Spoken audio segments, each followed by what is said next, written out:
മുതലപ്പുഴയിലെ അപകടങ്ങളിൽ പ്രശ്നപരിഹാരം ഉറപ്പെന്ന് കേന്ദ്ര ഫിഷറീസ് വകുപ്പ് സഹമന്ത്രി ജോർജ് കുര്യൻ മുതലപ്പുഴയിലെത്തി മത്സ്യത്തൊഴിലാളികളുമായി ചർച്ച ചെയ്ത ശേഷമായിരുന്നു പ്രതികരണം.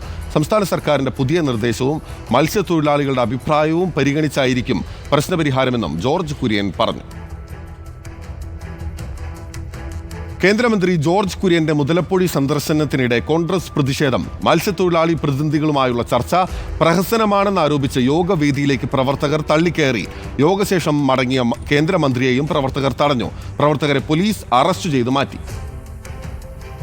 തൈക്കാട് ഉന്നതതല യോഗം കഴിഞ്ഞെത്തിയ കേന്ദ്രമന്ത്രിക്ക് മുതലപ്പുഴയുടെ അവസ്ഥയെക്കുറിച്ച് ഉദ്യോഗസ്ഥർ വിശദീകരിച്ചു നൽകി.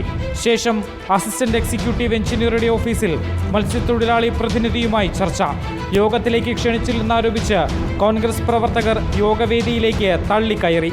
മുതലപ്പുഴ വിഷയത്തിൽ രാപ്പകൽ സമരം നടത്തുന്ന പ്രവർത്തകരാണ് പ്രതിഷേധവുമായി എത്തിയത്.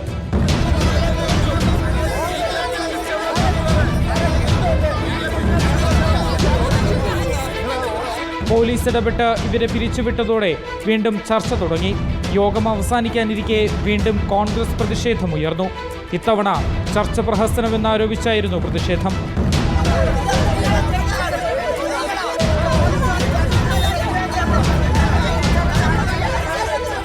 പോലീസുമായുള്ള കയ്യാങ്കളിക്കിടെ ഒരു വനിതാ പ്രവർത്തകയ്ക്ക് പരിക്കേറ്റു.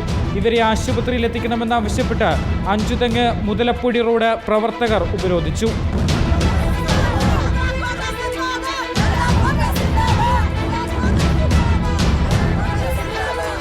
പ്രതിഷേധം കനത്തതോടെ രാപ്പകൽ സമരവേദിയിൽ കയറി നേതാക്കളെ പോലീസ് അറസ്റ്റ് ചെയ്തു നീക്കി.